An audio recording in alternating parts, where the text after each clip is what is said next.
આજે કિટ્ટુને મૂકવા જવાના છે બલવાડા, પણ ભાઈ સાહેબ આ સામાન તો જો તમે.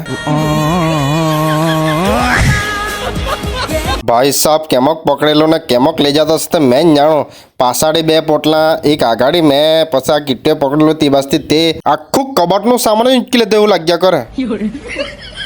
ભાઈ સાહેબ આ ત્રીજી બાંધો પણ આવું નોમી જયા કરે. કંટાળી ગયા મેં. હો તો ભાઈ લોકો 4 વ્હીલ જ મંગાવવા પડે ને એટલે મામાઓના પોયરા પર ફોન કર્યો ને આવી ગઈ 4 વ્હીલ. તમને ખબર હોય તો 4 વ્હીલનું નામ શું છે તમે કમેન્ટ કરીને કેવો. પછી અમે 2 જણા અમે નીકળી ગયા હરે રામ હરે કૃષ્ણ કરતા.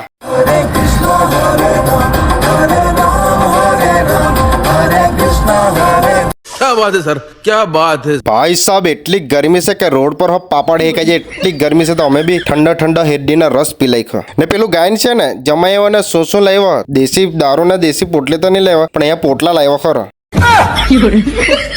પછી મસ્ત કેરી ને પાપડ ને હાક ને રોટલા ને જાત ભલો દુનિયાભરનું ખાઈ લીધું. પછી જીરીક વાર આરામ કરીને પછી સીધો નીકળી ગયો ઘેરે જવા હારું. ભાઈ સાહેબ ચીખલીમાં જવા પહેલા તો હોવ આટી વિચારો.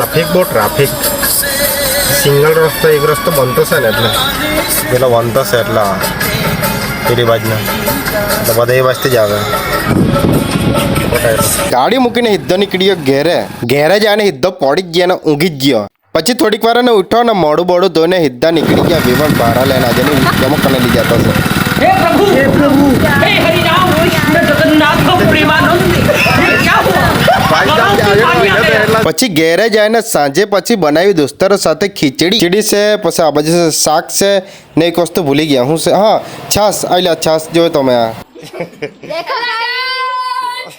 અંધારામાં દેખાયા હતા નહીં પણ તમને બતાડવાની કોશિશ તો કરું ને. ભાઈ સાહેબ ઘણા દિવસ પછી આ પાત્રાની બાજમાં ખાવાનો મોકો મળ્યો તે થોડું જવા દે એટલે જોને કેટલો ખતરનાક એક નંબર જબરજસ્ત